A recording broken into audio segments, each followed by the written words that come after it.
One day, Muhammad went to visit him and was greeted by Zayd's wife, Zaynab, who was one of the most beautiful women in Arabia and who was wearing very little clothing at the time. Here's what happened, according to the Muslim historian Tabari. She jumped up in haste and excited the admiration of the messenger of God, so that he turned away, murmuring something that could scarcely be understood. However, he did say overtly, "Glory be to God the Almighty! Glory be to God who causes hearts to turn." When Zayd found out that his wife had excited the admiration of his adopted father and prophet, he decided to divorce her so that Muhammad could have her. Muhammad, however, understood that taking your adopted son's wife was frowned upon by everyone in history, so he told Zayd, "No, keep your wife." But by that time, Zaynab had found out that Muhammad was attracted to her, and seeing the opportunity to move up in the world, she began despising her husband. Zayd, wanting to give his adopted father and prophet whatever he desired, divorced his wife, and Muhammad married her. Assalamu alaikum and hello to my non-Muslim viewers. David Wood, same David Wood who tried to kill his father with a hammer and was put into a mental hospital by his mother, says that the Prophet Muhammad wanted to marry Zaynab because she was very beautiful, and he states he cites Al Tabari Volume 8, pages 1 to 4 um, to tell the reason why the Prophet Muhammad wanted to marry Zaynab. Basically, Prophet Muhammad saw Zaynab and she was very beautiful, so he wanted to marry her. So he had Zayd divorce Zaynab so he could marry her. So basically, the whole story of Prophet Muhammad, Zayd and Zaynab is Prophet Muhammad got Zayd and Zaynab married. He hooked them both up in Tafsir Al Tabari Volume 10, page 301. So basically, if the Prophet Muhammad really liked Zaynab, then he would have gotten married to her from the start. He hooked Zayd and Zaynab up. So if he really liked Zaynab, he would have married her from the beginning. Why did he marry her? Why did he marry her to Zayd in the first place? So basically, Zayd and Zaynab were already having problems with their marriage. See Sahih al-Bukhari, book 93, hadith number 516.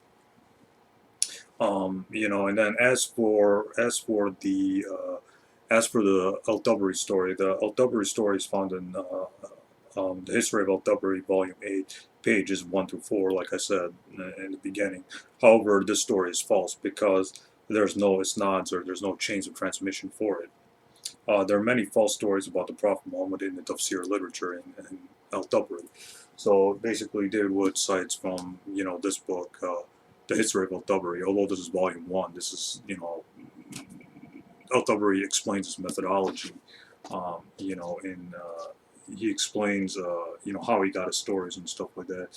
He says that,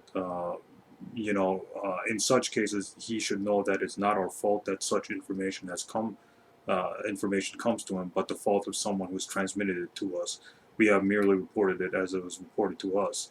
So basically, Al-Tabari is warning people in page 170 to 171 that his book is filled with both weak and authentic stories about the Prophet Muhammad, and we have to determine using the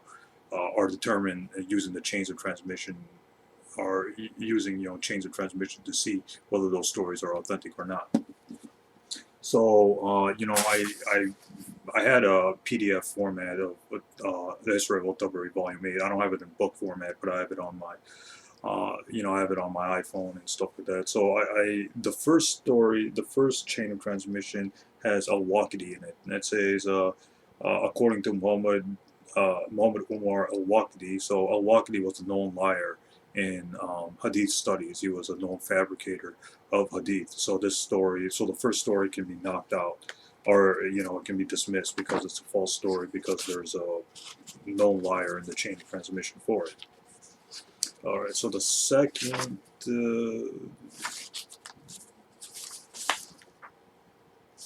chain of transmission is Yunus bin Abdul ibn Wahab ibn Zayd, but again, this is a fabricated source. There's no connected chain of transmission for it. So anyways, you know, David Wood always cites from the history of al-Tabari, but the history of al-Tabari is a weak source anyway. Muslims don't take it seriously. It's not authentic anyways. So so that dismisses the al-Tabari story. So that's al-Tabari story is false according to the standards of Muslim scholars. And again, you know, al-Tabari, and basically in this book, in volume 1, page 170 to 171, warns people that his books are filled with weak, inauthentic stories. So basically this whole story about Zayd and Zaynab having very little clothing, problem while looking at her and stuff, it's false. It's bullshit, basically.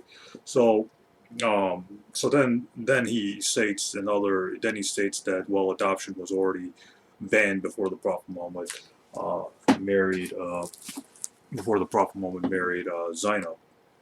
Now, in the surah he cites is the Quran chapter 33, verse 3 to 4 or 3 to 5, if I'm remembering correctly. But anyways, the Quran chapter 33, that surah talking about Prophet Muhammad marrying Zaynab, that was revealed before the Quran chapter 33, verse 3 to 4. Remember, the Quran just didn't come down in chronological order. No, it came down in Pacific time. There's something called Asab al-Nazul, which means circumstance of revelation. So the Quran came down in specific points. It didn't just, you know, come down in chronological order. No.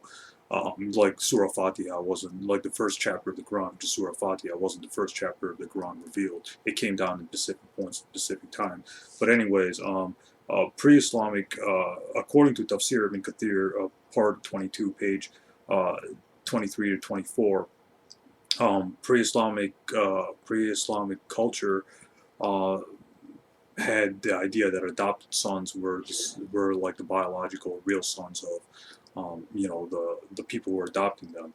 So at the time of this revelation, at the time of the Quran chapter 33, that Quranic chapter marrying Prophet Muhammad to Zaynab, I forgot the chapter verse off the top of my head right now, but the Quran chapter 30, the verse saying that the Prophet Muhammad should marry Zaynab, you know, at that time, pre-Islamic culture already said that adopted sons was your real sons, according to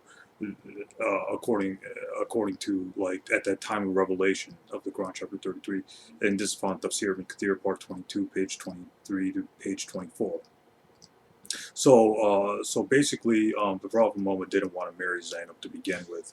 This is found in Sahih Bukhari, volume 9, book 93, number 516, in Sahih Bukhari, or Sahih Bukhari 7,420. And again, I'll leave all the references below for those that want to check out the references. So basically, the whole reason why the Prophet Muhammad married Zayd to Zaynab, or married Zaynab, was because the Zayd and Zaynab were having problems with their marriage before he got divorced, were found in Sahih Bukhari, book 93, hadith number 516.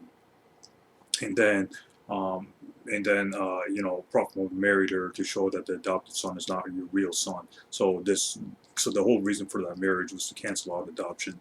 And again, this found in Tafsir Ibn Kathir, part 22, pages 23 to 24. So at the time of the Quran chapter 33, at the time of the Quran's verse marrying Prophet Muhammad to Zaynab, at the time of that specific revelation of that verse, pre-Islamic culture, pre-Islamic Arab culture said that adopted sons was your real sons, and the Quran is rebuking that idea, or it's refuting that idea, saying no, your adopted son isn't your real son. So the whole reason why Prophet Muhammad married Zaynab to begin with was because Zayd and Zaynab were having problems with their marriage. Why they were having problems, I don't know, but this is found in Sahih Bukhari 93, hadith number 516. So the Prophet Muhammad basically married a divorced woman. That's the whole story. This whole story about Prophet Muhammad liking Zaynab because she had a beautiful body, and him looking at her, dressing in a shift or revealing clothing, and Prophet Muhammad looking at her through a window with her wearing very little clothing. Again, this is found in the History of Al-Tabari Volume 8, page 1 to 4. But the first chain of transmission, there's al-Waqidi. You know, al-Waqidi was a known liar. And again, I'll post all my references below. So that's that's a false false story. The second chain of transmission, there's no fully connected chain of transmission for it. So that's a fabricated chain of transmission. So that's weak, but that's a weak story. So anyways, Al-Tabari is a weak source, and anyways, Muslim scholars don't accept it. So this refutes the idea that Prophet Muhammad wanted to marry Zaynab because of his own desire, because she was very beautiful and stuff like that. So this refutes that idea. Thanks, all.